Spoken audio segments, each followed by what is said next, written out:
All right, I think we're ready. We're going to start the mechanics part of the course today. So the first 2 days we just did statics, 2D concurrent force systems and 3D concurrent force systems. And we'll continue to scatter in pure statics topics, but from here on out, the statics topics will be also paralleled with mechanics. So remember, the statics is looking at the forces and how they how they combine to act on an object and their resultants and the equilibrium and those sort of things. The mechanics part talks about how the body, whatever it is that we have applied all these forces to, how it responds. So does it stretch, twist, bend, break, all these different things. Today we're going to start that with just axial stress. So the first third-ish part of the quarter, so the first 3 to 4 weeks, are all axial forces creating axial type stresses.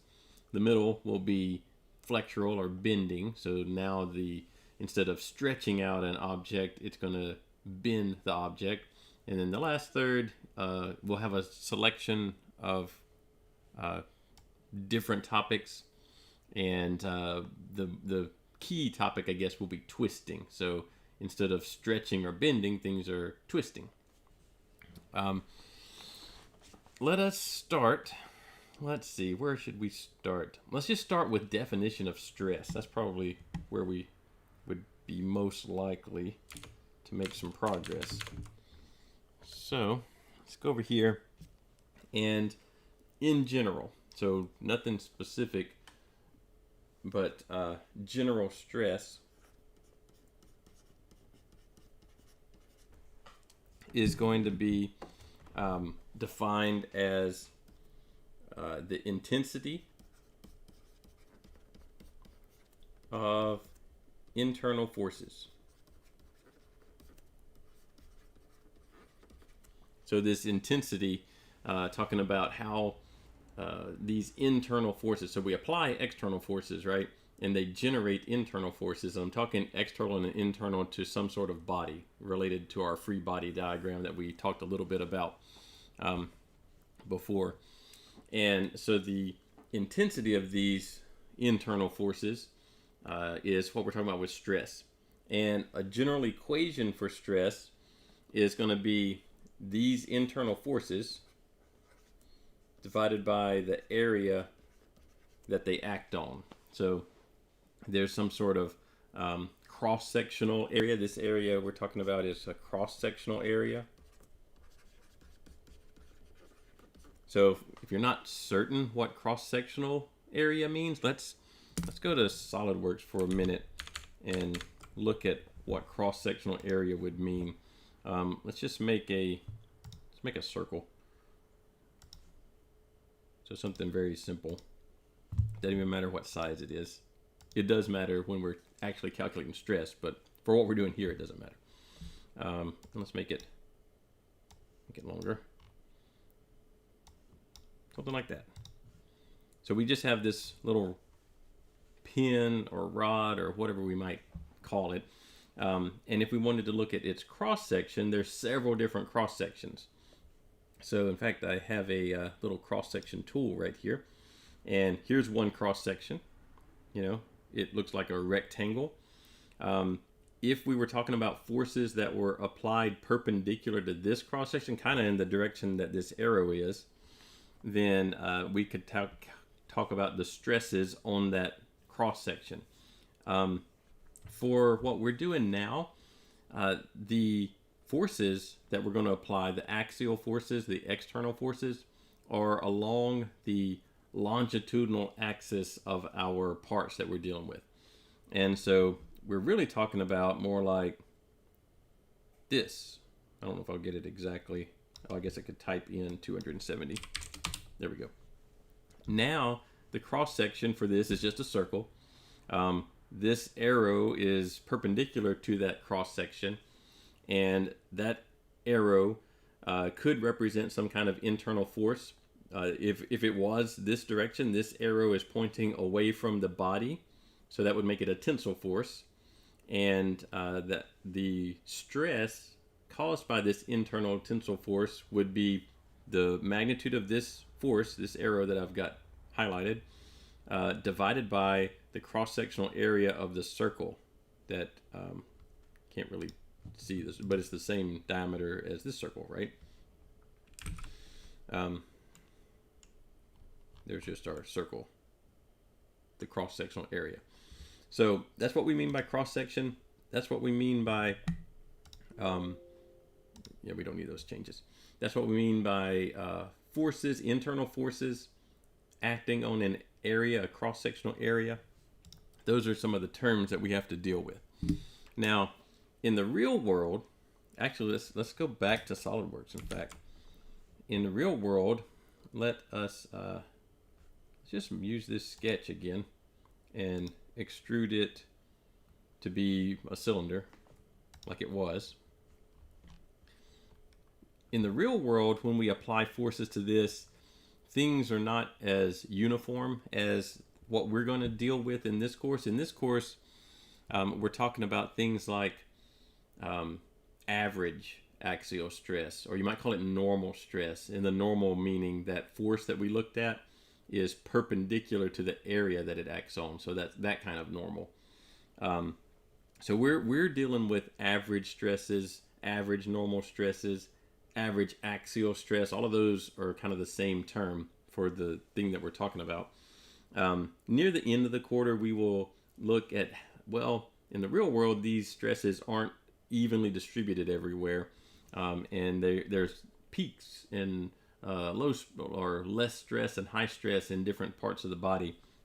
So if we were to do a simulation, so let's just take SolidWorks here with this beam or rod or whatever we want to call it, and let's do a simulation. Where's my, there it is, simulation. We're going to do a new study, and we're going to do a static study because we're in statics. And so that means that the part is in static equilibrium. We're not loading it dynamically or anything like that. We're not interested in thermal effects and that sort of thing. Let's apply a material. Let's just apply some generic steel material to this so it can solve the simulation. It's loading. It's taking a while. I'm noticing that the stream says it doesn't have really good bandwidth, so if this is a little choppy, let me know. It seems like it's okay, but it is giving me that error. It's taking a while to load up the material properties here, but it's still trying.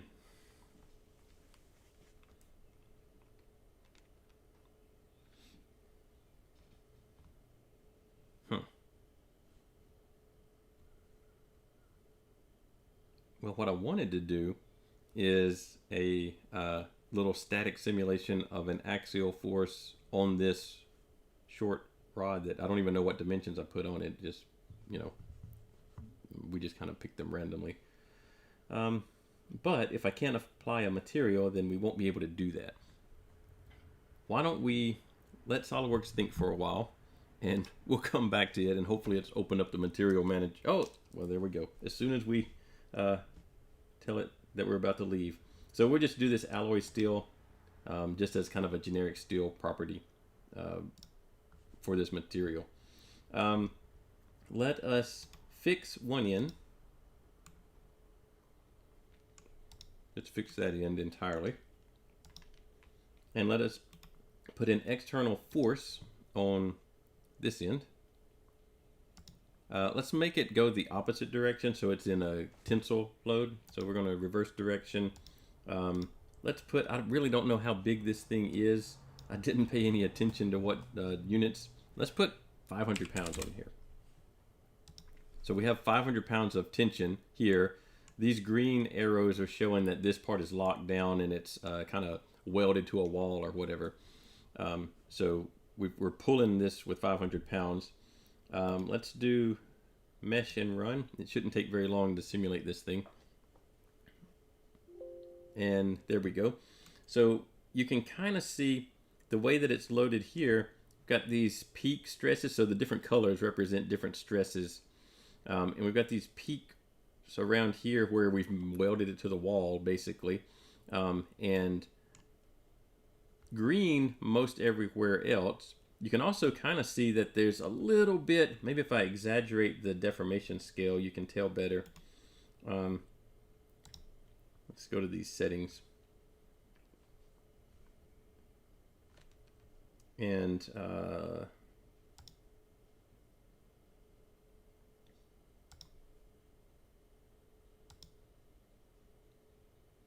let's go to a user-defined scale. Right now it's multiplying the deformations by 6,000.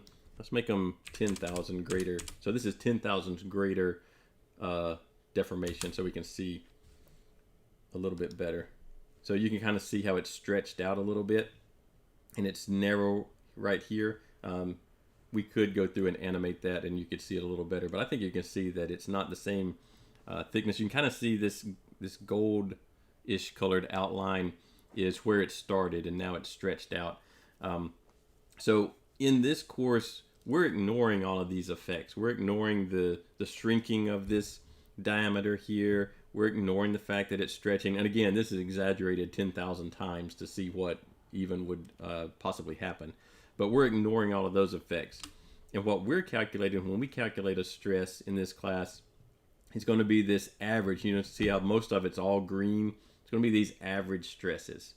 And then, like I said, towards the end of the quarter, we'll go in and calculate some of these peak stresses near interesting features. This particular bar doesn't really have many interesting features on it. So how would we do this with our hand calculations? So let's just basically create what we just did in SolidWorks. So here's the little bar. We're going to have an axial force here. I need to draw this as a free body diagram. I don't need to, but I'm going to draw this as a free body diagram. So in SolidWorks, that left-hand side, I said we welded it or affixed it to a stationary wall.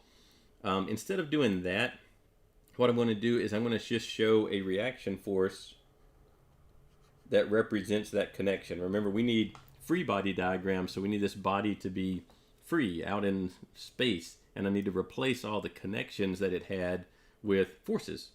So I'm showing this force over here being the reaction, basically the wall holding this rod in place.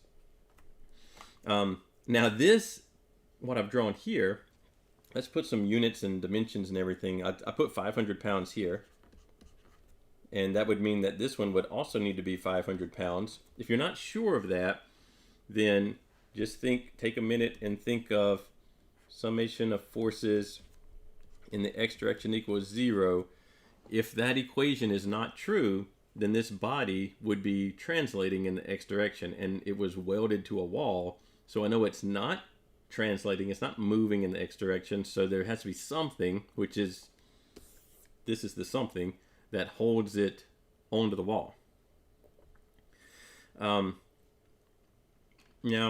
I did mention, I didn't write it down, but I did mention that this force in our stress equation is an internal force. And I don't have any internal forces here. These are the external forces, the 500-pound reaction force from the wall and the 500-pound applied force from the whatever we attach to this thing to pull on it with. These are axial forces. Notice I'll do it in green. You know, this would be the longitudinal axis of this little rod. And so these forces are along that axis. So this will be an axial force. And that's also how this is going to generate an axial stress. Now, to find the internal force, the one that goes in my stress equation, what I'm going to do is I'm going to imagine that I cut the rod open. It doesn't matter, so I drew a little dotted line kind of right in the middle of it. That's a good practice, but it doesn't actually matter for our point of view for the average stress and, you know, the kind of simplified versions that we're using right now. If I cut it over here or over here, any one of those would give us the same internal force. I'm just going to do the middle. Generally, when we're doing these average calculations, doing your imaginary cutting in the middle of the body is going to be best. So I'm going to take either side. I'm going to take either this left-hand side or the right-hand side of my split line that I drew with the dotted blue line, and I'm going to draw that. Let's do the left-hand side. So I'm going to draw this left-hand side.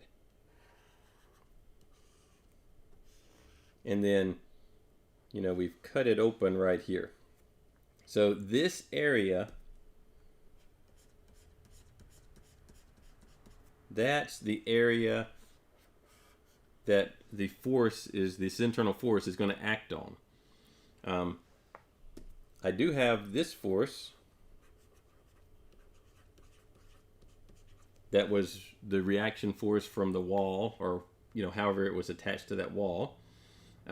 This piece, if the whole thing here is in equilibrium, then this piece of it needs to be in equilibrium also. If this piece wasn't in equilibrium, but the whole was, then somehow this piece is moving away from the whole, which, and whole I mean entire, not like a hole in something, but the entire piece. And so it's not doing that, so this piece needs to also be in equilibrium. I can go back to my same equation idea, thinking of the x-axis being horizontal. So this internal force needs to also be 500 pounds. And that is the force that's going to go in my stress equation. So if I have this 500 pounds and I divide it by this blue shaded area, then I will have calculated the internal stress on this rod. We need some dimensions on the area in order to calculate that. Let's say that this guy was it's a rod, so it has a diameter, and let's say the diameter is 0.25 inches, just so we have some dimensions for it. Now, I will point out one thing here. When most people look at this diagram, they're going to think, like their intuition is going to say, oh, there's 500 pounds pulling to the left, 500 pounds pulling to the right, then there must be 1,000 pounds pulling on this rod that I've highlighted here. But when you actually go through and draw the free body diagram, you can see there's actually only 500 pounds inside of it. It's not 1,000 pounds. One of these 500s was the applied external load, and the other one is a reaction to that to keep it in static equilibrium. So make sure that you are not accidentally like doubling the force or something like that without thinking through what's actually going on inside the rod. All right, so let's write our equation. So for stress, for axial stress, normal stress, what else might we, average stress, we're going to use sigma. So this is the way I draw the Greek letter sigma. And it's going to equal, let's just call it axial stress right now. But sometimes it'll be called normal stress. Sometimes it might just be called stress, but it'll probably be axial or normal stress, at least the way I refer to it. Equals, we have the numerator being the force. A lot of times that's either F. Sometimes you'll see a P here for internal force. That's a little confusing sometimes because you're talking about a force, but the variable for it's P. You can also calculate these stresses with, you know, as long as you have a force, pounds, newtons, you know, something like that in the numerator, then you're doing the right thing. Now, you don't want to mix units, so you don't want pounds in the numerator and meters in the denominator. That would create some derived units that don't make any sense. The area, I'm going to have to get my calculator out to calculate this. The area we just represent with A. That does make sense. Capital A is usually area. And so if I go put the equations in, or the values in for my equation here, I clicked off of it. Sigma equals force, 500 pounds. Area, Pi diameter of 0.25, so 0.25 inches squared over 4. I don't know, I'm not sure why I wrote the pi down like it's an exponent or something. That was kind of weird. Pi d squared over 4. There we go. A lot of times you use pi r squared for area. At least that's what you've mostly used, which is fine. It's totally the same equation. Why you would use pi d squared over 4? So, you're probably used to area equals pi r squared, and I'm using area equals pi d squared over 4. And the reason for that is more practical than anything. It's not that there's a different value that you get. You get the same exact value. Why you use a lot of times diameter instead of radius in an engineering problem is it's way easier to measure the diameter. In order to measure the radius, you probably have to measure the diameter and then divide by 2. And when you're talking about pieces of equipment, like if this is a rod that I have to go buy, or the size of a bolt or something, you don't talk about their radius. You talk about their diameter when you're trying to purchase it or spec it out or anything like that. So you'll see often in engineering, when you're calculating areas of mechanical pieces and they're round, you're probably going to see pi d squared over 4 because the diameter is the term that actually usually gets used. If you want to, you can take the diameter and then divide by 2 for to calculate the radius and do pi r squared, and you get the exact same number. But most of the time in the practical world, you're going to talk about the diameter of things and not the radius of things. So that's why I'm using pi d squared over 4. So let's see what this equals. Let's see. If we do 500 divided by pi times 0.25 squared, and then that number divided by 4, I get this number. And hopefully I've done it right. I don't know. 10,180, I'm going to do 6 pounds per inch squared. So what does that mean? This is the stress, the axial stress or the normal stress, assuming I calculated the numbers right. Why don't we put them in MathCAD? I have MathCAD open just to make sure. So we had 500 pound force divided by pi times 0.25 inches squared, pi d squared over 4 equals, we don't want it in Pascal, let's put it in PSI, pounds per square inch. Actually, that is a different number. I thought that looked a little bit weird. I probably put my parentheses in the wrong spot in the calculator. So I thought that looked a little high for this. All right, so 2,546 PSI. Pounds per square inch. So pounds per square inch is 2,546 PSI. Another unit you might see, 2.546 KSI. So the K is kind of taking the kilo prefix from the metric system, so 1,000, and applying it to some US units. So KSI would be thousands of PSI, so thousands of pounds per square inch. So just checking here, 500 pi. Oh wait, did I call it? Yeah, I called the diameter 0.25 pi d squared. Oh, wait a second. Hold on. I think it did. I think I was right the first time because it didn't square that. I was right the first time. So 10,000, it still looks high, but let me change it back. 10,190, we'll call it that. That's a little bit of rounding in there. Got to be careful with MathCAD. Careful with your calculator.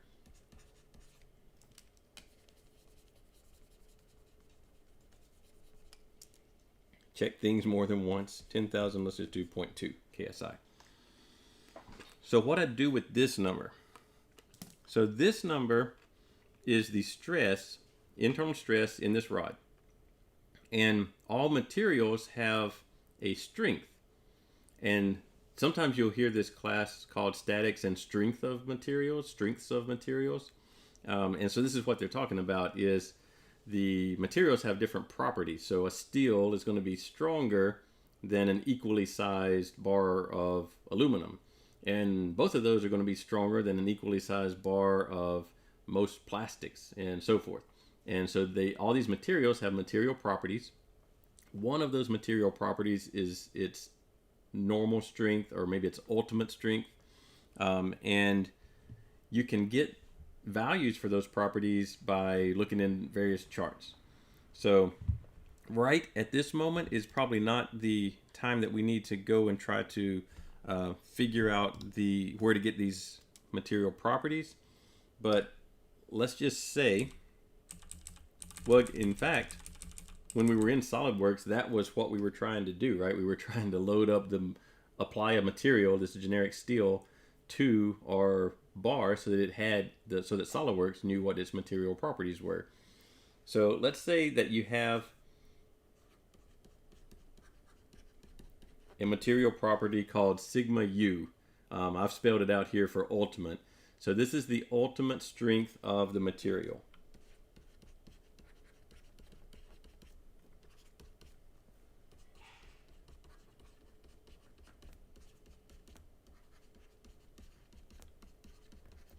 There are a variety of strengths that we might need to deal with. This one is the one that once you exceed this amount of stress, the material quickly breaks. It quickly leads into a failure situation. So it's kind of the ultimate, the maximum stress, the maximum amount of stress that you can apply to this material.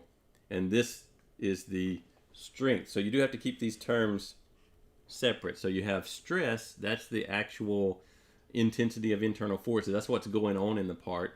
And then strength is the ultimate strength. How much stress can the part withstand?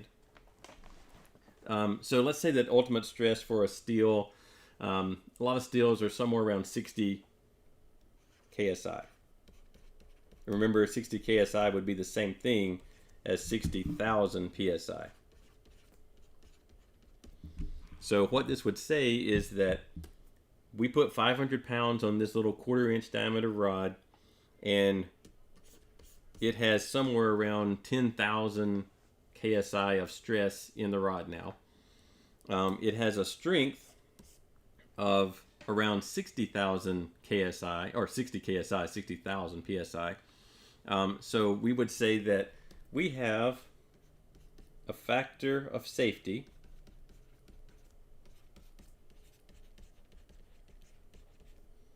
equal to, our part can withstand 60 KSI. It has 10, I'll put the 0.2 KSI. So our factor of safety is 60 divided by 10.2, 5.9. Generally, we want these pretty much always we want these factors of safety to be greater than 1. If they're less than 1, then we have more stress than we have strength, because the denominator would be larger than the numerator in our factor of safety equation. And so that would be a failure situation. They're not always as high as this one, close to a factor of safety of 6. In general, the factors of safety are around 2, somewhere around 2. It depends on the actual application and any codes and standards that might drive what the factor of safety needs to be. But in general, it's going to be around 2. In this course, you're either going to be calculating the factor of safety like we just did, or you'll be given a specific factor of safety and told to analyze the problem or design the diameter or something like that. So you won't have to guess on what the right factor of safety is for a problem in this course. You'll just be given that. All right. So that's our basic definition of normal stress, axial stress. Now we're going to take this and apply it to a variety of conditions. So let's look. I've printed out some stuff, 3D printed out some stuff here. And we've got 2 different types of plates. Let's look at this one first. So just this one. So this one has a hole. Oh, wait, hold on. Our camera has frozen. Let me reactivate. Now, here we go. So we're looking at just these two for now. This is going to be a pin that goes in the hole. And, you know, this is a system where maybe there's two plates pinned together. Something like this. Something like that. We're only analyzing or looking at the orange, looks kind of red on the screen, plate. All right. So one thing that could happen, we've got it all pinned together here, and we're applying a force here, actually this way though, so we're pulling on it. We want to pull it this way. And one thing that could happen is we pull and it breaks apart. So when this kind of thing happens, what we're interested in is the surface that broke. And so it could have broken a lot of different ways, right? Now this is an idealized fracture, so that it's not very ragged or jagged or anything like that. It's pretty straight. So we do idealize these fracture surfaces for this course, just like I've shown here, where they're these nice little rectangles. So one of my magnets came out. So don't worry that in real world situations, this thing, keep having to restart the camera. Don't worry that this surface is a perfectly flat rectangle, even though in the world, if you're imagining one of these things breaking in the real world, then, you know, it's much more ragged. Don't worry about the raggedness. Again, we're starting out with very averaged out, you know, surfaces and forces and things like that. So other ways it could have broken, though, it could have potentially broken back here. It probably wouldn't unless the material had a weakness, though, because in order to break back here, you know, I've got the pin and I'm pulling on this thing over here. In order for it to break here, then all of this area, you know, basically this rectangle would have to break. Whereas for it to break across this hole, I have smaller amounts of area that have to break. And it's all the same amount of force, though. So the same amount of force is causing it. I don't pull any harder one time or the other. So let's go back to our calculations and see how we could make this something that we can calculate. So let's go down here, get us some new room. All right. So we got our plate with a hole in it. That's what we're calling this. And I'm going to sort of draw them in 3D, but that's not really necessary. That's just kind of what we're doing. Maybe if I get a ruler, that'll help me. Let's see, something like this.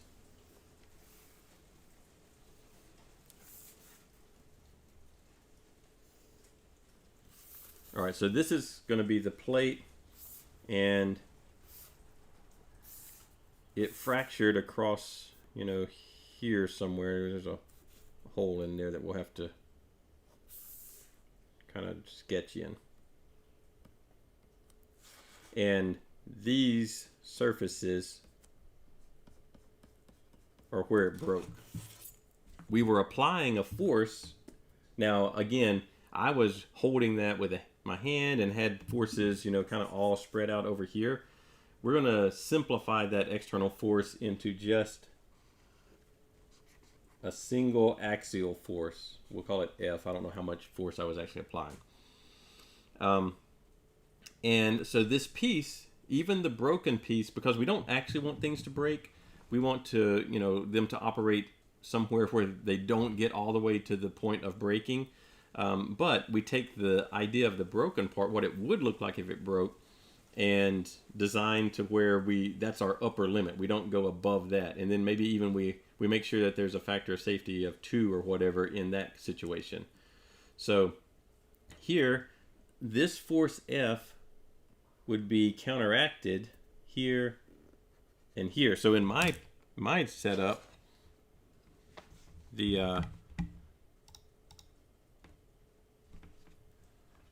if I can find where this is in the camera. Somewhere over here. Well, the camera is acting bad today. Not sure why. May have to work on that. Well, all I was going to show is that the magnets themselves were holding the parts together. So these two magnets are kind of represented by these two force arrows on our picture that we've drawn.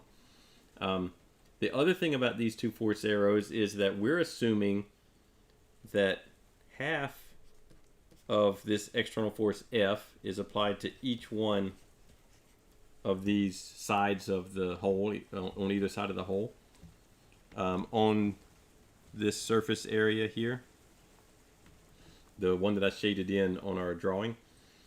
So I have to have these internal forces in order to have this piece in equilibrium. If it's not, if these aren't balanced, then the piece is coming apart, which is what we don't want to happen. So let's put some dimensions on here and see if we can calculate the stress on these surfaces, and then we can see, well, how much force could we apply, or we could check things like that. Let's put the dimension here. I believe I made this a 1/2 inch thick in the parts that I printed. And this, whoa, that's really crooked. This dimension ended up being, I think it's 1 inch. Let me see. Yeah, it's 1 inch. And then there was also, I know it's not quite drawn to scale on my picture here, but it's also 1 inch over here too. Notice what doesn't matter is, in this calculation anyway, this dimension doesn't really matter in our calculations for this particular stress. So the plate with the hole in it could have been any number of meters or miles long, and it doesn't change the calculation of the stress on this one surface the way that we're calculating it. Now, in the real world, does that play a role? Sure, it will play some sort of role. But the calculations that we're doing here are good, when you're doing the first pass through something, to get an idea of what's going on with your machine that you might be working on. All right, let's take our equation. Sigma equals F over A, and let's try to figure out how much stress is on one or both of these shaded in surfaces where this fracture occurred. So we can do this two different ways. We can either go in and calculate what F could be, assuming we know the strength of the material, or we can know the force that we applied and calculate the stress and then figure out how strong that is compared to the strength of the material. How about we do this one, since we did the first one with the rod, we did this more as an analysis problem.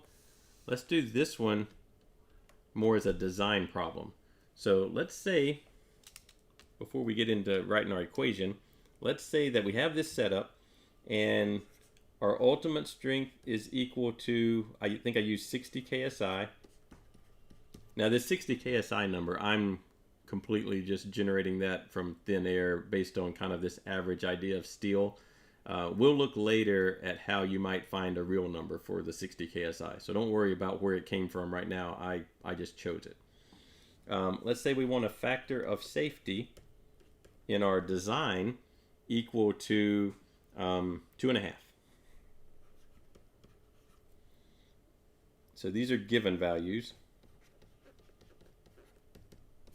And what we want to do is we want to find max force F that we can apply to this plate with a hole in it. All right. Now we can use our equation sigma equals F over A, but we're going to approach it a little bit differently.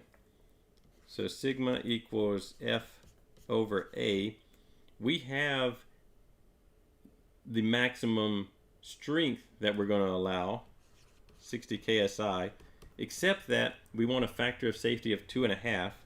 So we're going to divide this strength by 6. We're going to divide the 60 by 2.5, so that we're theoretically playing with material that's 2.5 times weaker than it really is how we're applying this factor of safety. Equals F, that's what we want to know, we'll call it F max now, over the area. So the total area of our fracture is, there are two of these areas. I know I've drawn them where they don't look the same size, but if you look on our sample off on the side of the screen there, they really are the same size. They're both 1/2 inch thick and 1 inch wide. So there are two of these areas. They both need to break for this part to come apart. So 2 times 1/2 inch thick and 1 inch long. And they're just rectangles. Now I can solve this. So therefore F max equals 60 KSI. Now I do have to be careful. I want to go ahead. I'm not really mixing units, but the K in the 60 KSI is sort of mixing units, because I've got, I'd rather have this force in pounds, but if I leave the 60 KSI, it'll come out in K pounds, which would be kips, actually. You call them kips. And 1 kip is 1,000 pounds. So we'll just put that off to the side. But I want to just use pounds. So I'm going to turn this into 60,000 pounds per square inch over 2.5. The factor of safety doesn't have units. It's the one thing that has no units at all. It's just a factor of safety. Times 2 times 0.5 inches times 1 inch, right? So the pounds are the only thing that don't get canceled out. These 2 inches, these 2 inches become inches squared, which cancels out with that inch, and then we're left with pounds as our unit, which makes sense because we want the amount of force. Had we not converted this 60 KSI to 60,000 pounds per square inch, then this unit would be kip, and we'd end up with our final answer in kips, which is fine also. You just have to recognize that that means thousands of pounds. So let's see. 60,000 divided by 2.5 times 2 times the quantity of 0.5, I guess. I don't need to really do that. So that all 2 times 0.5 is just 1. So it ends up being 60,000 divided by 2.5. 24,000 pounds. That's a huge number. But I've got a 1/2 inch plate of pretty strong steel. And this number says that the maximum force I could apply to this is 24,000 pounds. It is overlooking one thing that we haven't talked about, and we'll talk about more either next time or next week. I'm not sure when I have it scheduled. But, where does the 2 come from in the denominator? That's a good question. Let me finish my thought, and then I'll answer the question about the 2. The one thing that we haven't talked about is that the ultimate strength is the ultimate strength. It is the very peak that the part can handle. But before parts, particularly metal parts, steels and things like that are ductile, before they get to that ultimate, they do stretch some. And they can even stretch to the point that they do what's called yield. They can yield and never go back to their original shape. So a lot of times, instead of talking about this ultimate strength, we'll actually talk about a yielding strength. And it's much lower. Like the yielding strength of a steel might be 30 KSI or 32 KSI, something like that. Depends on the steel. Now, where does this 2 come from? So I assume you mean this 2 right here. So this 2 is, because what I'm doing is this denominator is the area that the force is acting on. And I see where this could be confusing, because I have the force F max over here, And it looks like it's on an area that's, what, I don't even know this dimension. I think it's like 3 inches by 1/2 inch. But I'm really talking about the internal stuff. So I'm really talking about these two. So what I've got here is this is the area of the shaded region.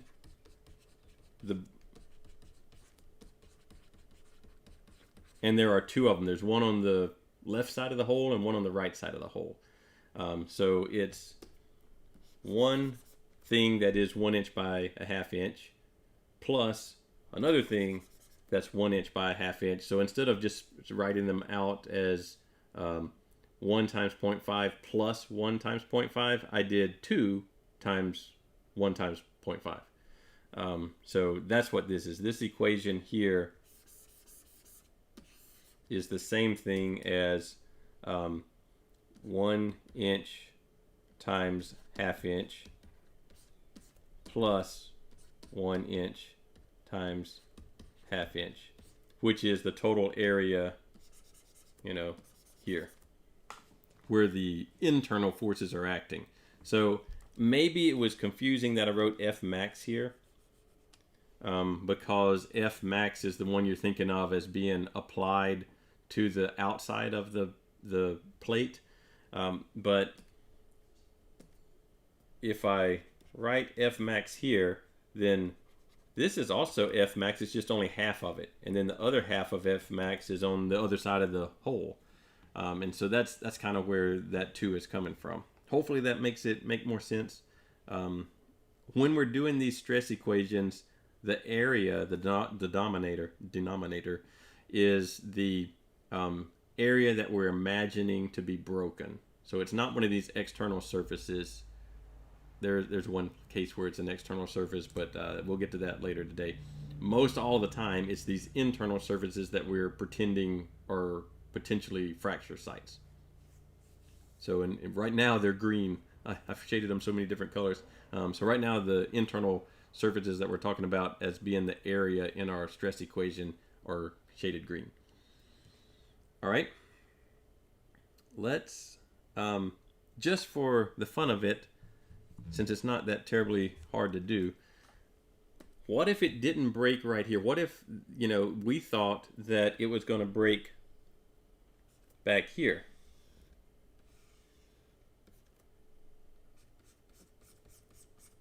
This is an option. It's possible that the instead of breaking right at the hole, it could break at another way. Now, what we're not assuming right now is we're not assuming that any of these fractures are angled. So we're not assuming that it's going to break across here, for instance. We're assuming that's not happening. For one thing, that's an even larger area, right? Plus, that's not a normal stress anymore. It's not perpendicular to the force, the axial force.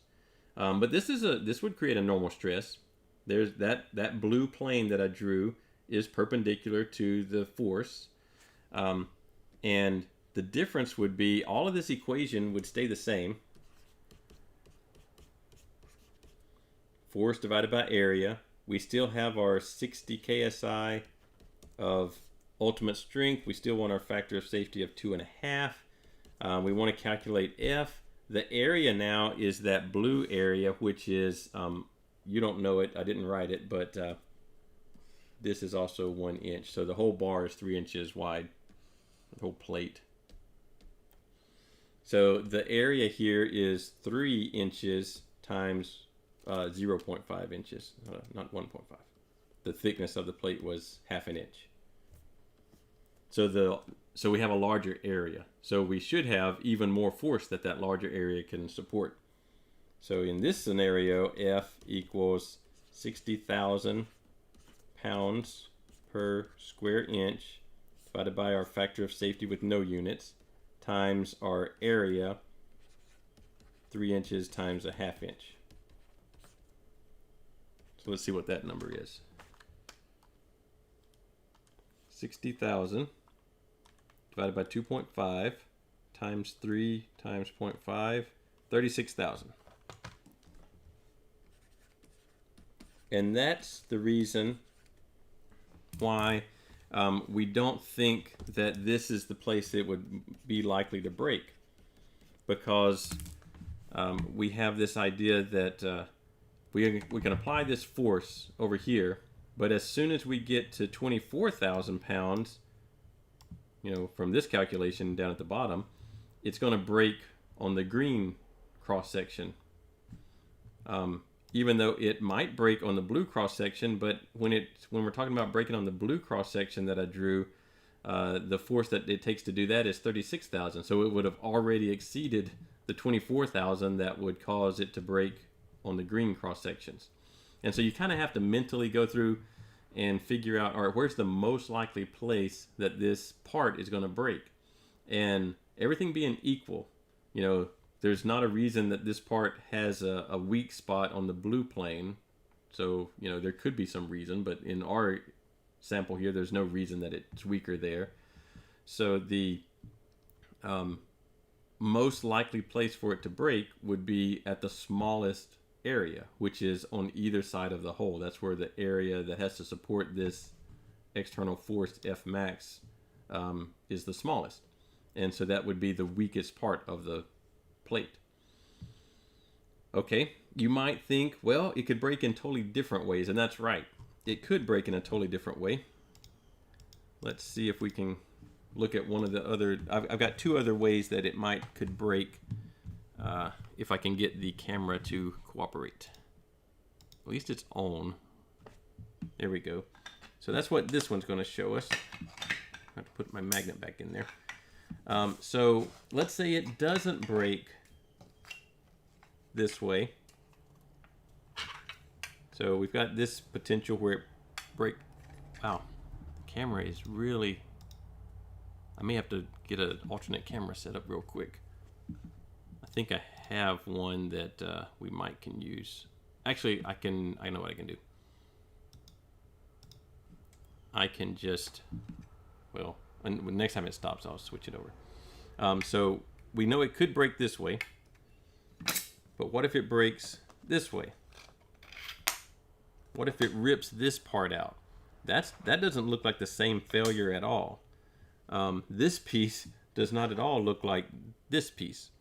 So this is a different failure mode. So let's draw this free body diagram. Actually, let's draw this free body diagram. They're both going to be kind of difficult to draw because we need to look at these surfaces here, and it's going to be hard to look at both of those at the same time in any kind of drawing. So, but I'll draw this piece or something like that piece. All right. So let's do something like this.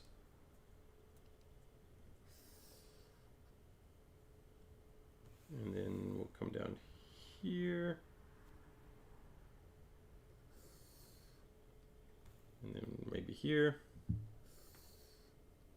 It's a little bit long.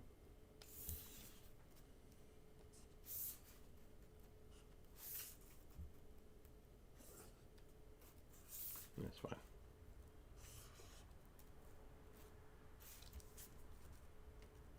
Something like this. Except that we have this hole in the middle of it, right?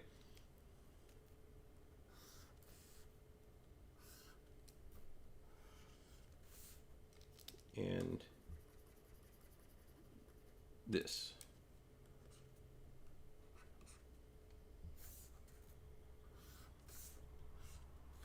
All right, so here our force is the same.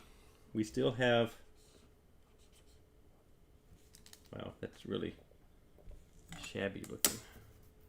Do it a little better. F here. Except that where this one broke, and again, I can only show you one of the surfaces at a time because one of them is going to be hidden. But here, and then the other one is back here, right? We just can't see it.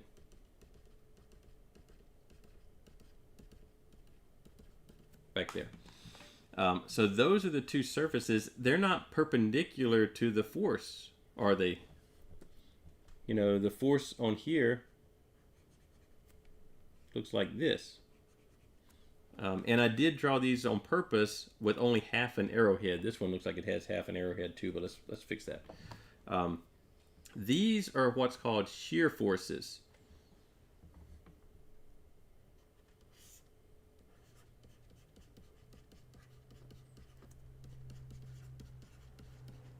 So you can recognize the shear force from the normal force when the normal force is perpendicular to the area. That's what the normal means, is perpendicular. So it's perpendicular to the area that it's acting on. Shear forces are not perpendicular to the area. So anytime you have a force that is not perpendicular to the area that you're working on, and in this class, it's parallel to the area, you have a shear force. And that seems like just a nomenclature thing, but it actually has a physical difference also. Because we had shown sigma u as the ultimate strength, and we gave it a number like 60,000. The shear force has its own shear strength that is not the ultimate strength. Shear stress looks the same as far as the calculation shows. Shear stress equals force, the shear force. I will write shear force. Divided by the area that shear force is acting on. So the equation looks the same, force over area. The variables are going to be a little different. Shear stress is going to be tau. So that's my Greek letter tau. Equals the shear force is not going to be a F or a P usually. We're going to use a V for it. And then A, still an area, so it's still going to be A. Shear strength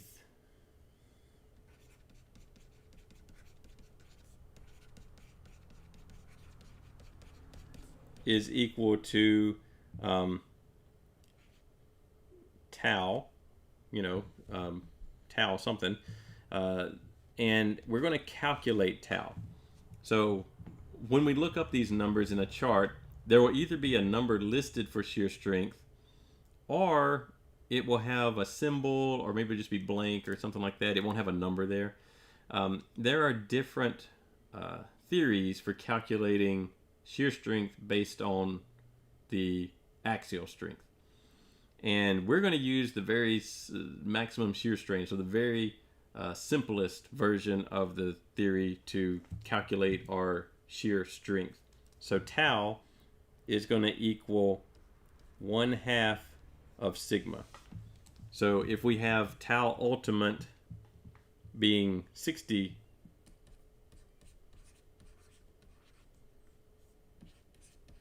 KSI, then the tau ultimate is going to equal 30 KSI. Now again, we haven't really talked about this idea of yielding versus ultimate. We'll do that later. So don't worry too much about the 30s and the 60s and things like that. Just worry about the concept that the shear strength is going to be half of the axial strength. So whenever we have a shear stress where the force and area are parallel to one another, then we need to compare that stress to a shear strength, not to the ultimate strength. And then later on the yield strength when we get to that. Other than that, the calculations work exactly the same. So tau equals V over A. So we can calculate, assuming I put some dimensions on here. Let's give this guy a 1.5 inch length. So I will point out this, that, hey, the camera's still working. Put our part back in here. The area here starts at the center of the hole. So you measure from the center of the hole out to the edge of the part that the hole is in. This is called shear stress. Sometimes you will also see this called tear out stress. because in this particular instance, we're tearing out, this piece.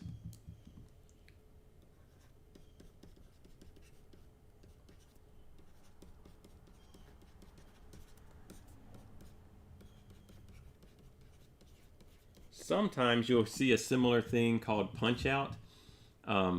And that's usually talking when you're doing something like a cookie cutter type thing. You're punching out shapes like a cookie cutter would. But it works the same way. All right, so tau equals V over A. So the V that we're talking about, there's one half of V, and here's the other half of V. Maybe that's not a good place to write that one. Let's put it on up here. So there's half of V on either side of the tear out. V is equal to F because it has to be in equilibrium. This part can't be moving around, so they have to be balanced in equal and opposite directions, and the same magnitude but opposite directions. So RV, let's calculate a stress on this one. Let's say that our force was that 500 pounds. So we'll just do this one again as an analysis, not as a design.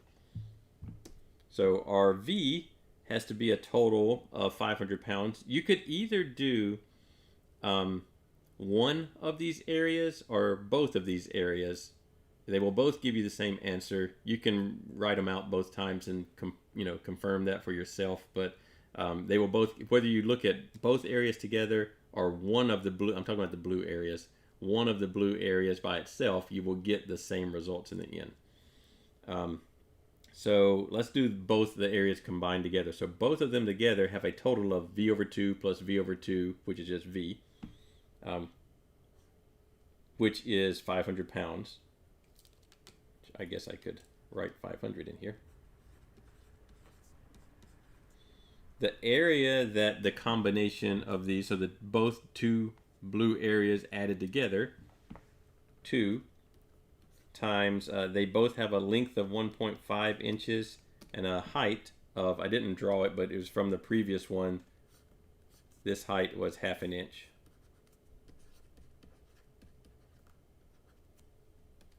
So 0.5. So this will give us a shear stress. So let's get our calculator. 500 divided by 2 times 1.5 times 0.5, 333.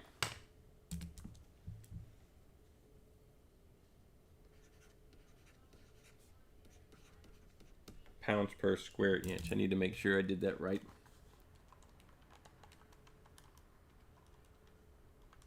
Yeah, pretty sure I did. All right. So that's a really low number, particularly compared to the first stress that we calculated that was like 10,000 psi. Don't be, it is a low number, but don't automatically dismiss the lower numbers when you calculate shear stress, because you do have to compare them to the shear strength, which is going to be half of the axial strength that you're dealing with. So in this case, it's still plenty below the strength. So our ultimate shear strength is still 30 KSI, so 30,000 PSI, and we're at 300 PSI. So we still have, a factor of safety of 9 point something.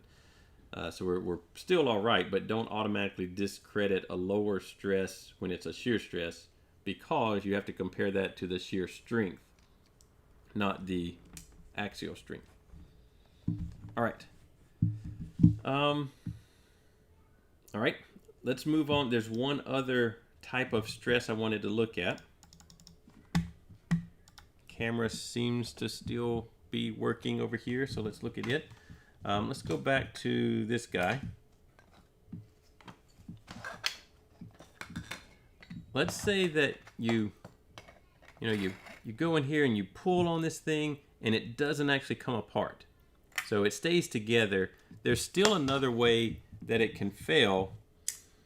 And that type of failure is called a bearing failure.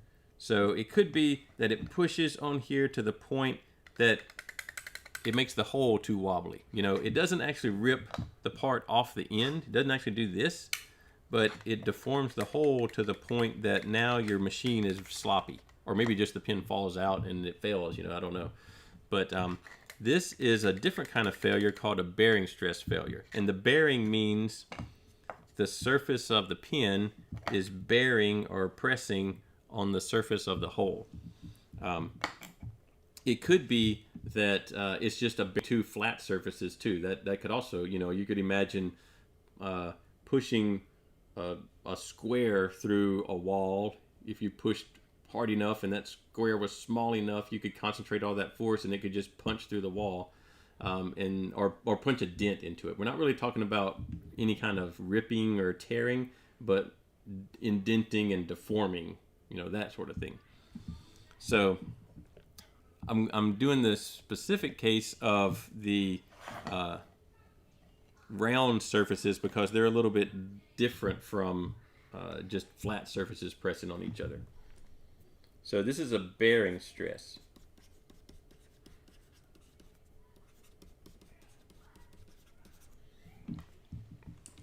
All right, and I think we will, I'll draw kind of this piece. So I'll draw this piece.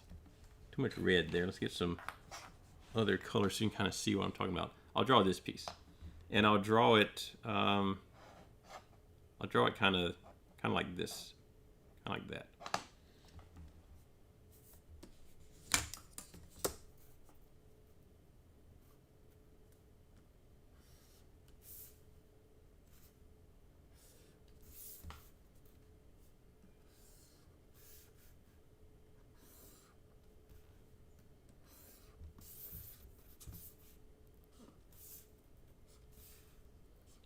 Didn't put a bottom on it,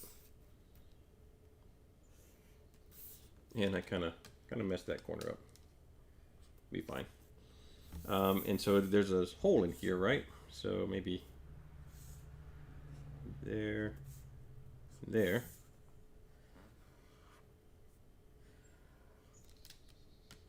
we'll erase that. So the pin is pressing on this surface.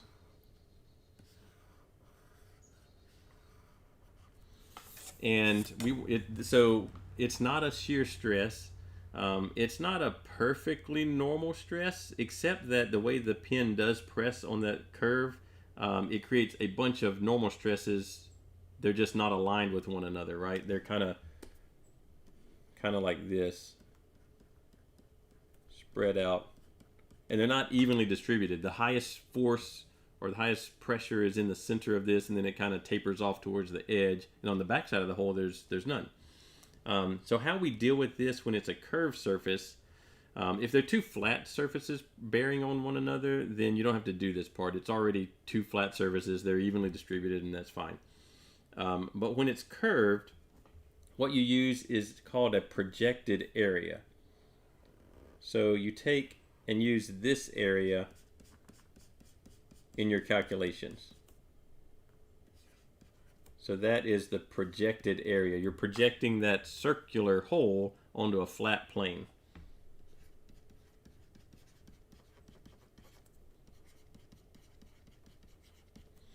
And then beyond that, it's the same. Sometimes you'll see a B down here for bearing to signify that it's a bearing stress. Sometimes you'll just be the sigma, and just sigma by itself. And it's the force F over the projected area.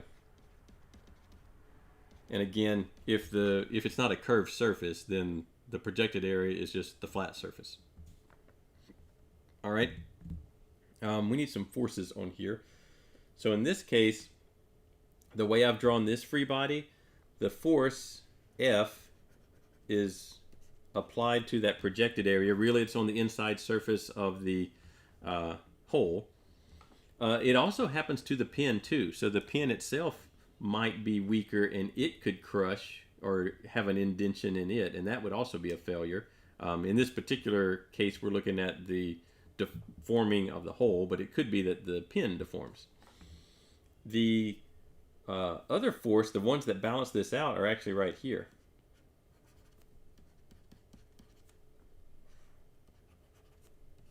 So these are really the same forces that we had in our first plate with a hole, right up here with the green arrows. We're just saying that, what if that doesn't happen? Here's another thing that could happen. It could be that instead of the end popping off of the plate, that the hole just gets deformed, and that's what we're looking at here. So we can calculate this really simply. The force would be, we've been using 500 pounds. Let's just keep using that.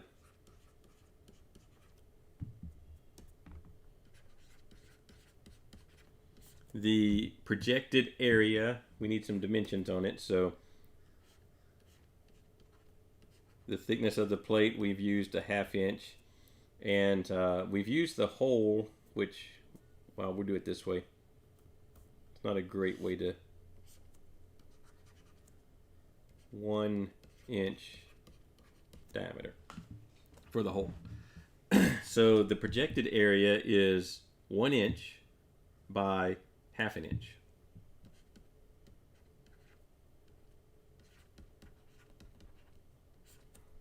So it's really 500 divided by 0.5, which is going to be 1,000.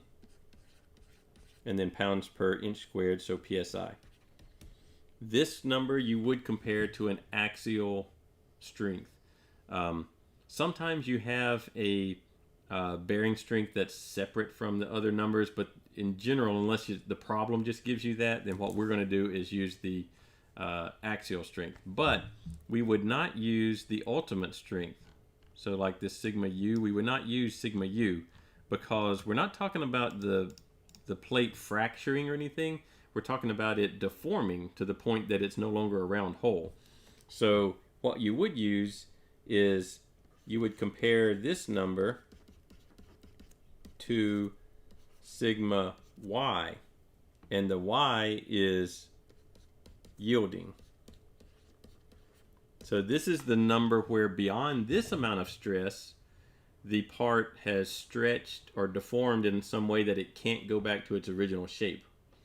And so that would be the definition of what's going on here. The hole is deformed to where it's not a round circle anymore, and it won't go back to being a round circle at this point. It's going to always be oblong unless you go in there and, fix it somehow. So this bearing stress is either going to be compared to a sigma b, a bearing strength, or more likely it's going to be compared to a yielding strength, because that's where you don't want this stress to go beyond the yield strength. All right, those are the three big categories of axial stress that we're going to deal with. Bearing stress, two things are pressing against each other. Shear stress, which could manifest as a tear out or a punch out, or just shear. The difference here being that the force that's causing the failure or the shear is parallel to the surface that we're talking about, that we're interested in. And then the axial stress, where the force is perpendicular to the area that we're talking about. We're not going to deal with any oblique planes in this course. The next course after this one, you'll start to combine things where the forces don't necessarily have to be on, perpendicular orthogonal planes. They can be on these other directions. But for this course, the forces are either going to be perpendicular to the plane they're acting on, or they're going to be parallel to the plane that they're acting on. And that will distinguish between normal stresses and shear stresses. I guess the bearing stress is sort of an exception to that, because we're using this imaginary projected area plane. But once you project it, the force in that projected area are perpendicular, which makes it more like a normal stress. Okay. What I thought we could do now is look at a sample problem, which I did have pulled up. May have to find it though. Oh, let's close SolidWorks for now. We'll come back to that some other time. I don't want to confuse this right now.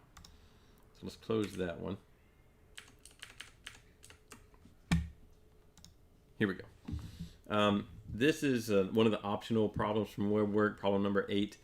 And this is kind of your classic pinned joint, and it's asking 4 different things about the pinned joint. So how this one is made is not quite the same as what we have over here, but it's similar to this. Let me put it back together.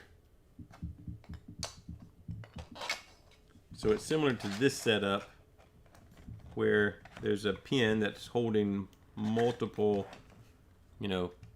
parts together. That one works better the other way. In the picture, there are actually 2 separate plates on the top and bottom. So we would have another yellow plate down here to make the same. Actually, it goes this way to match up with the picture. It'd be more like that. And then there would be another yellow plate down here. I just don't have another one to put on here. So this is just kind of your ordinary pinned joint. It says 3 plates are joined with a 14 millimeter diameter pin. So the pin in the middle here should be round. It kind of looks oval on my screen. Should be round. It's 14 millimeter diameter.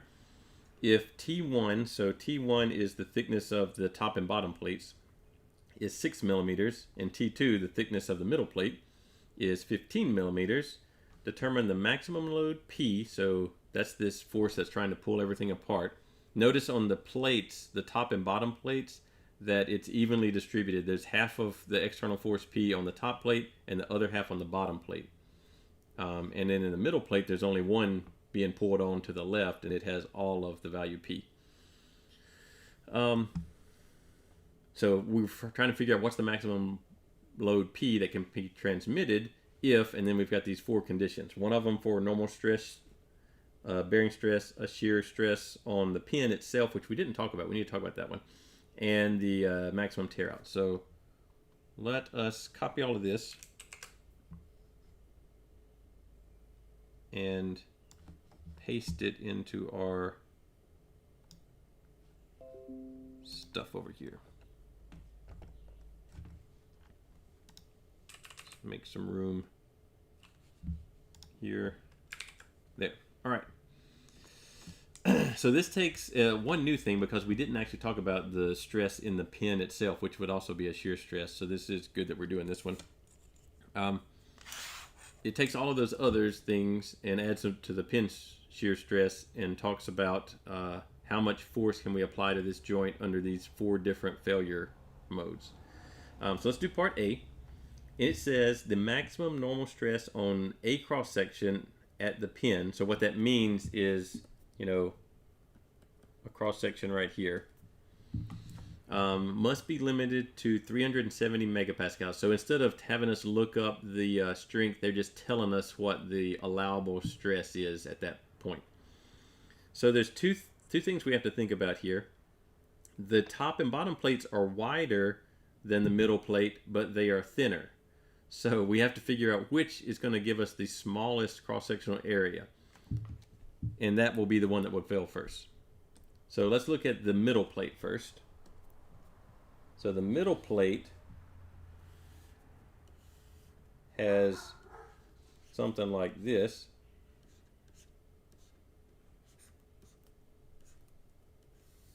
And the areas that we're interested in are here and here. So that area is equal to, there's 2 of them, 2 times, let's do it another way, since we have different set of dimensions here. What was T2 for us? T2 is 15 millimeters, and T1 is 6 millimeters. All right. So this area, the green area, is equal to, the center is 25 millimeters minus, the diameter of the hole, 14 millimeter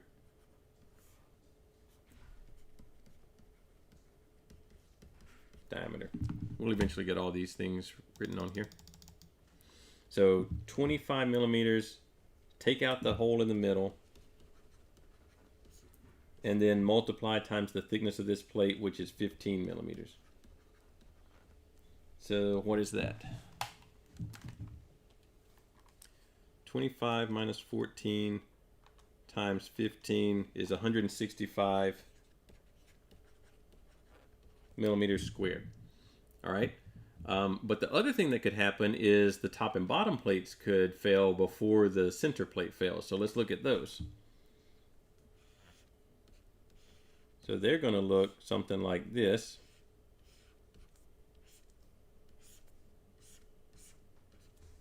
And there's another one that would have to fail. They would both have to fail. We could look at just one of them and think about just the force P over 2, and that would be equal to what we're going to do here. But our areas are here, here, here, and here.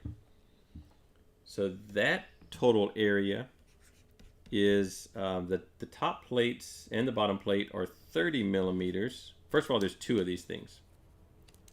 So there's a top and a bottom. So 2 times 30 millimeters minus the hole, which is still 14 millimeters.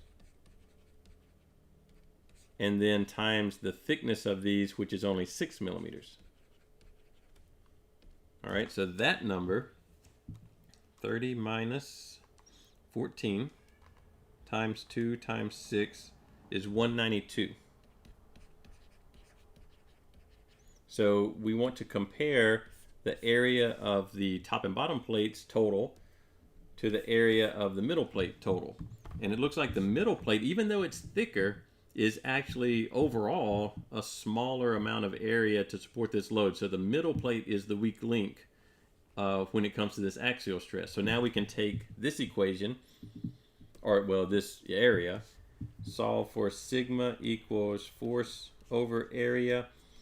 They gave us an allowable stress of 370 megapascals for this type of stress. So 370 times 10 to the 6th pascals equals F, which we're trying to solve for. Oh, well, they have P listed, so this F is P, I guess. We'll write it down as P. Over the area, which we just solved, 165. These are millimeters squared. So we do have a bit of an issue in that we have pascals and we have millimeters squared. So if you don't remember, a pascal is a Newton per meter squared, not per millimeter squared. So we do need to convert something.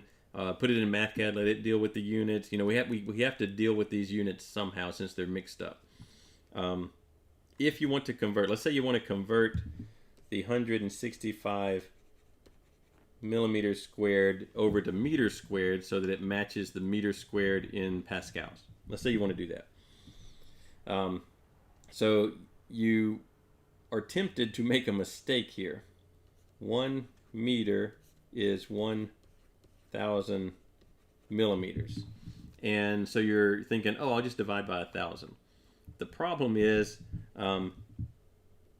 you have millimeters squared, and this is just millimeters. So in order to do it this way, we would actually need to do that conversion twice, so that we would end up with meters squared and cancel out the millimeters squared. So be careful when you're converting things like this.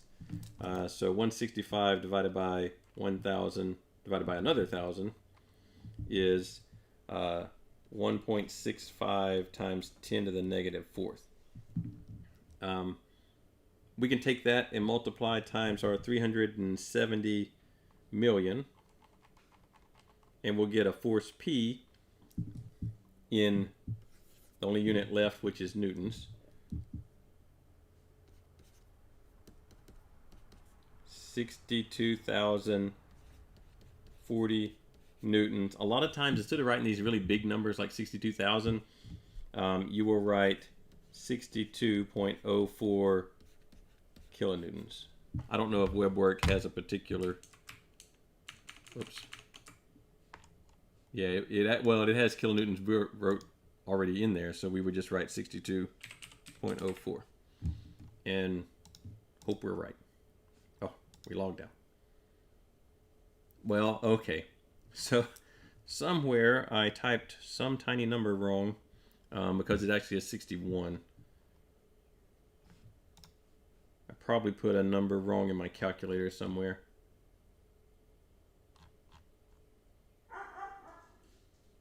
Oh, I did. I see it. I wrote 376 million pascals and third. So, yeah.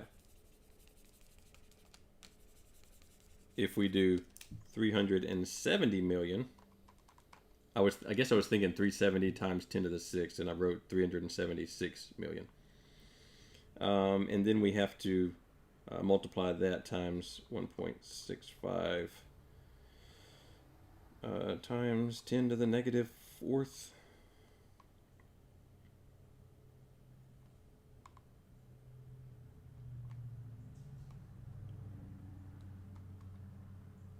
And there's our 61.05, or 61,050 newtons, which is 61.05 kilonewtons.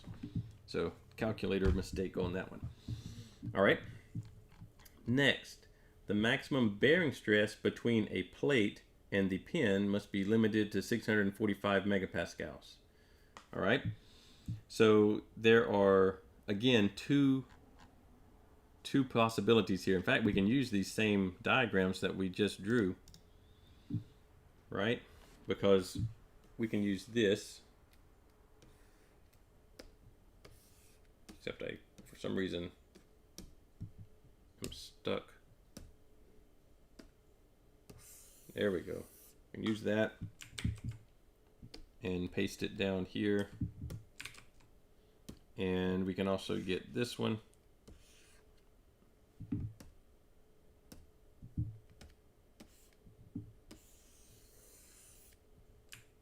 And put it down here also. Except I changed programs.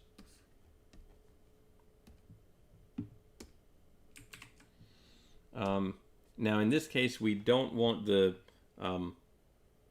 yellow or green areas. We want this projected area. So we want this little guy or this combination.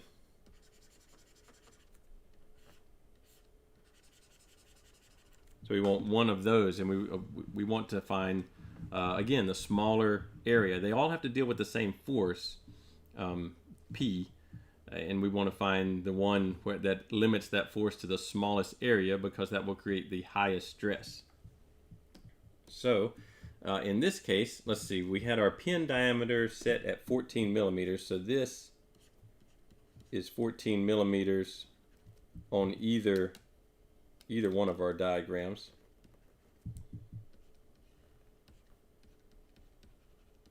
And our thickness of the green plate is 15, and it was 6 for the others.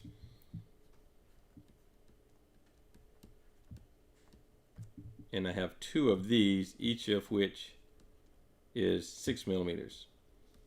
So in this case, this one's a little bit easier. I can almost do it by inspection, right?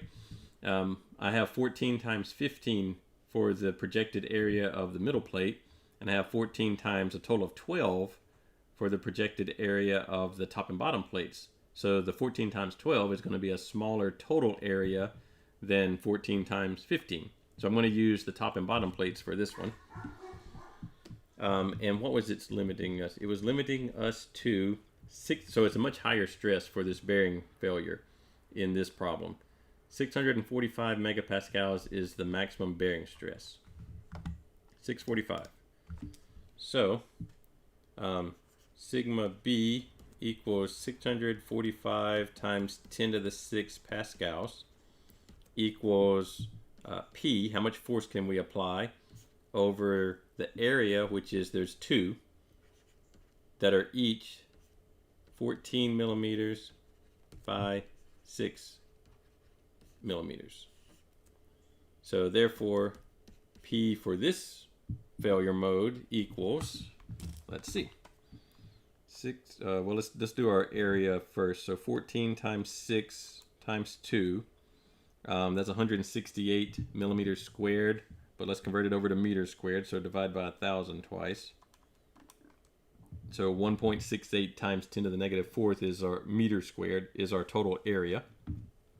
Multiply that number times 645 million. And P will be a pretty big number, 108,360 newtons, which is 108.36 kilonewtons. 108.36 into our answer here. And oh, we never did change our other one. Let's change it so that we get it right.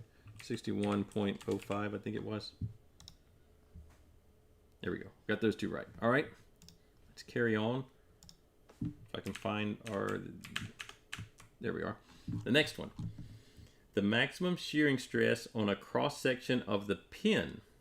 So here, this one's a little bit different because we didn't talk about the pin shearing. But what that means is, let's do it this way. I didn't really set up one of these, but let's say our pin, you know, welded together right here. I know it's two different colors, but it's welded together, and we're shearing, so it's going to happen like this. So it's that kind of shear failure on the pin. So it would look kind of like, you know, we've got our setup here, and the pin shears kind of like that. Now, in our scenario, it actually has to shear twice, right? So it would have to shear here and here. So we actually have two places the pin would need to shear. That's called double shear. You can have triple shear and quadruple shear and so forth.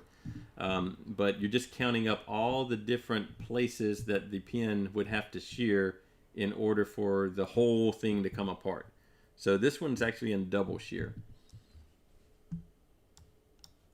So in this case, it doesn't, since we're talking about the pin, it doesn't matter if we look at the free body diagram of the middle plate with the pin broken inside it, or one or both of the top plates with the pin broken inside them. I want to do the middle plate just because it's going to be a little simpler. I'll draw the side view of it. So there's the middle plate. Here's the pin in there. The force P is over here, and the shear forces are here. P over 2, P over 2. And again, if I did the top or bottom plate, I would get the same answer in this case. And in fact, it might be good for you to go and do those calculations just to convince yourself that, yeah, that's the same thing.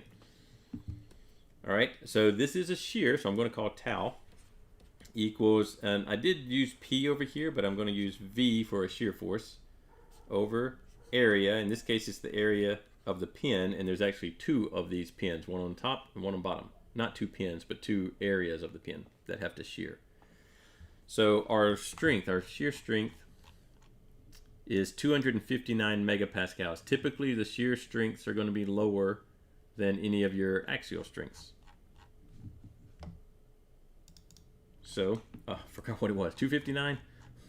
Yes, 259. Got to thinking about something else. So 259 megapascals. So that's 10 to the 6th is mega. That's why I've been writing 10 to the 6 pascals. Equals V. So half of V on the top piece of the pin and half of V on the bottom piece of the pin over two pieces of the pin, two areas. Each of those areas is pi times the diameter, which was 14 millimeters squared, over 4.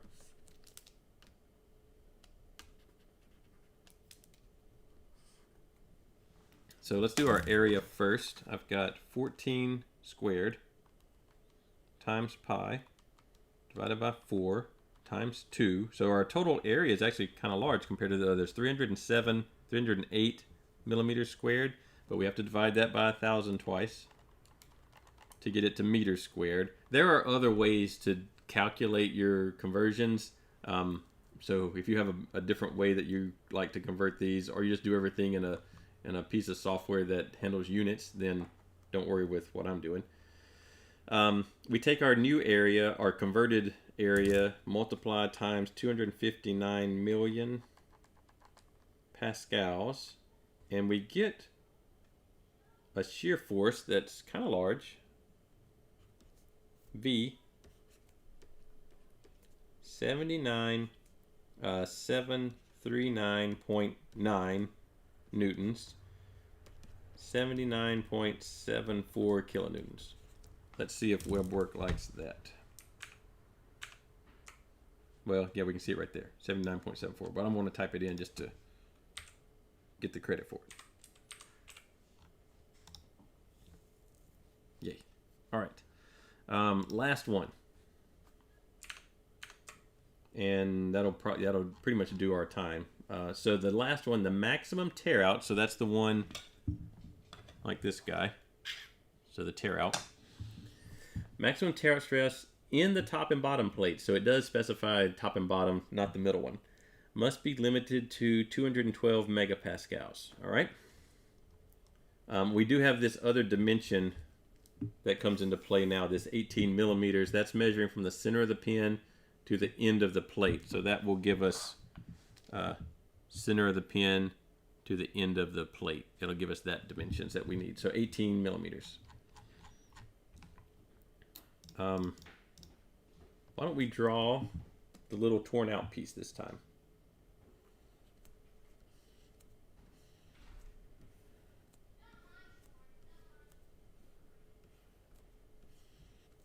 And we have, what was it? 18. Oh, and the thickness of the top or bottom is 6. So there's actually 2 of these little pieces, right? Because there's a top plate and a bottom plate. Actually, why don't we just copy this one?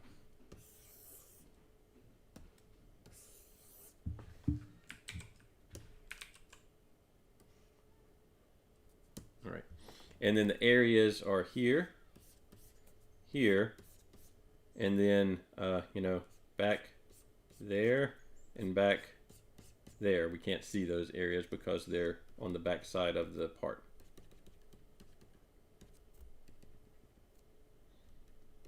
Okay. So this is a shear stress, so tau equals, let's put our shear forces on here. So the pin would be pressing here. I drew them kind of backwards, didn't I? Now that I look at them. Because they would tear the other direction. I wonder if I can flip this over. I don't know if I have a, let's see.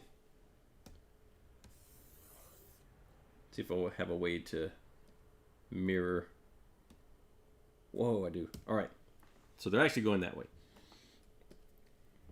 So the pin is pressing on the inside surface of these 2 holes. The shear forces resisting that are here, here, back here, and back here. Oh, stop it. Okay. So tau equals, what was it? 212 megapascals.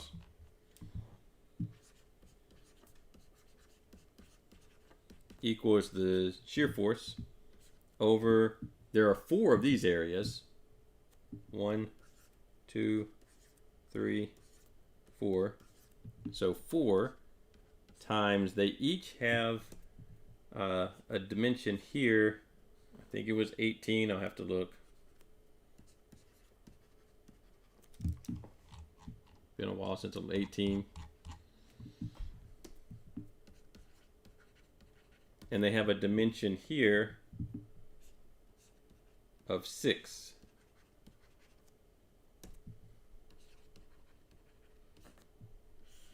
So we calculate our area, 4 times 18 times 6, that's 432 millimeters squared.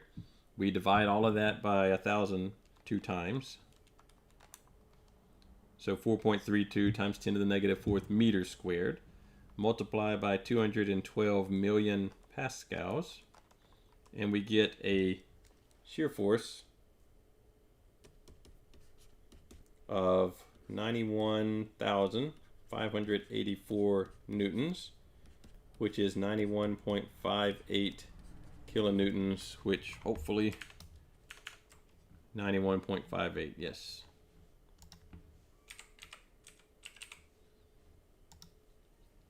So we get all our green checks.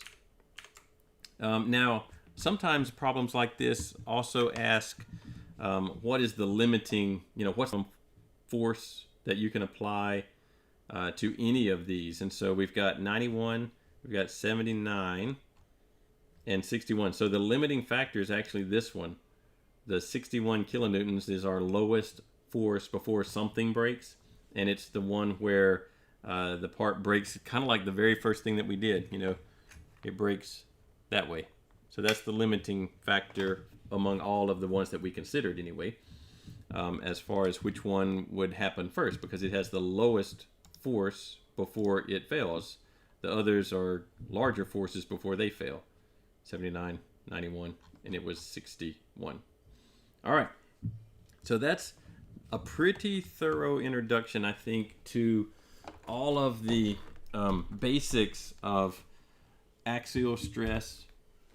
There's a couple of things you got to keep straight in there, that you got to separate axial from the shear, particularly when you're trying to calculate a factor of safety or a strength or something like that, because materials have much weaker shear strengths than they do axial strengths, tensile strengths or compressive strengths. We really haven't talked about tension and compression strength yet. Once we get our charts out and start looking at how we figure out these actual numbers and not just given the numbers, like in this one you're just given the numbers.